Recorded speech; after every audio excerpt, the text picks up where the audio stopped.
Now maybe 12 months go by or 9 or 10 months go by, and for some reason you need to go ahead and utilize funds, you need funds. Yes, there are policies in place that will allow you to do that.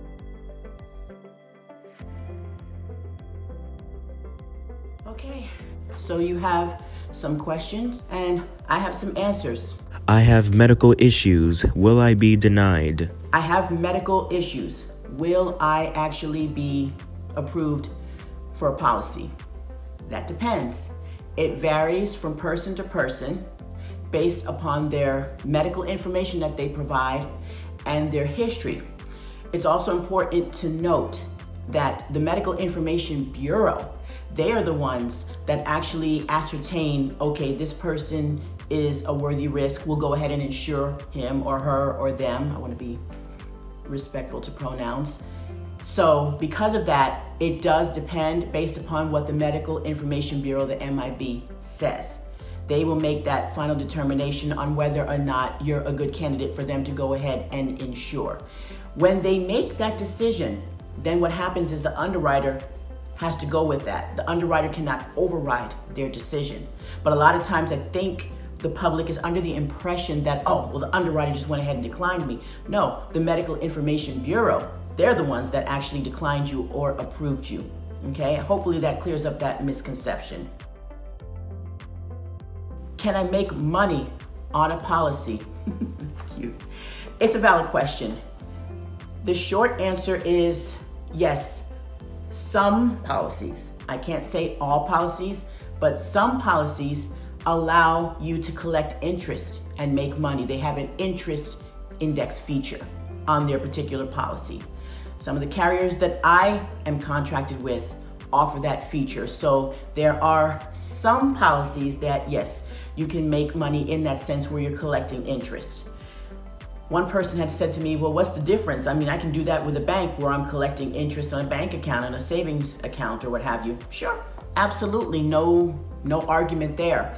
However, it's also about those multiple streams of income, that you have it in more than one place, because things can go topsy-turvy. One minute everything is all right and settled and balanced, and the next thing you know, you have situations coming from anywhere and everywhere that you weren't expecting or anticipating, and now your money has been absorbed and you don't have another stream of income to back that up. So in that sense, it's good to have more than one. So again, yes, you can, on certain policies that have an interest index feature, you can go ahead and make money on that particular policy that you're paying into. What if I need money for emergency funds right away? That is life, definitely. There are policies in place that allow you as the actual insured to be able to go ahead and withdraw from those funds. But here's the thing. If you decide, for example, person A decides to go ahead and open up a policy, they've been cleared by the Medical Information Bureau, and now they're starting each month to make those payments, because those first 30 days you can cancel within those 30 days. But if you decide you're going to stay with it and keep making those payments each month, which is definitely the smart thing to do, now maybe 12 months go by or 9 or 10 months go by, and for some reason you need to go ahead and utilize funds, you need funds. Yes, there are policies in place that will allow you to do that, but what you need to know and understand as the insured or as the policyholder, that it's based upon the surrender value, what you've already put in there, okay? So if you're putting in X amount, you're paying $100 in insurance on this policy, or whatever it is you're paying based upon which type of policy you secure. It's the value of that policy so many months down the road. And you speak to a life insurance agent to find out that exact number. But yes, again, there are some policies that do allow you, I think a great many of them have that feature in general, but I don't want to say all of them and steer anyone wrong. So I just wanted to make sure to put that bit of information out there, okay? Did I actually go ahead and take a policy out on myself?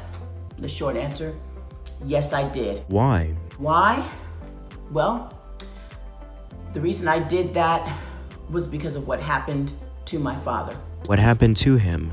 What had happened to my father, he passed away. And unfortunately, there was not a life insurance policy in place. There were no proceeds because there was no policy, there was no active policy. All he had was Medicare. He didn't even have Medicaid. And I learned that there's a difference even with that process because Medicaid does not carry death benefits, at least not in the state of New Jersey. So that was quite an eye-opener. And even when he was alive and in his last days with the Medicare, they were still seeking money for his treatment, and there was not a lot of money left.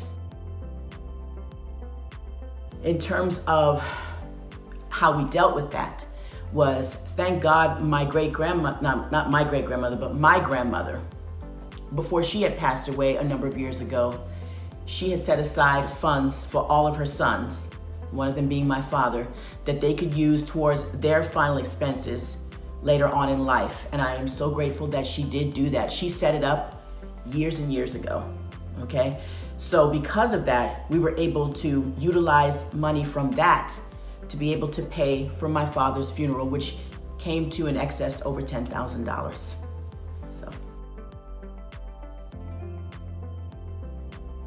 what kind of information will they be looking at, they being the insurers, with regards to considering going ahead and actually doing a policy insuring you? They're going to actually look at a DMV motor report. They also look at a consumer-based credit score, but let me emphasize, it's not your FICO score like when you're trying to purchase a car or a house. It's actually based on a mortality index rate. So that information is taken from lab reports, medical history with regards to, okay, they will use that information and then in their summation try to ascertain how soon you might pass away. Now, of course, no one knows the exact number, date, time, or year, obviously. It's just an assessment based upon that information that is provided, but it's not your FICO score. It's a mortality index rate.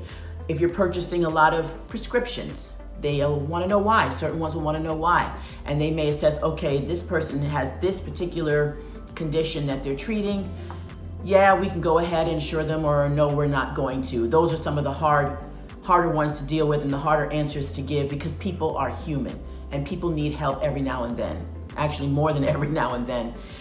But that's what a lot of times, those are some variables that they will actually look at when they're considering going ahead and putting together a profile for you to go ahead and insure you.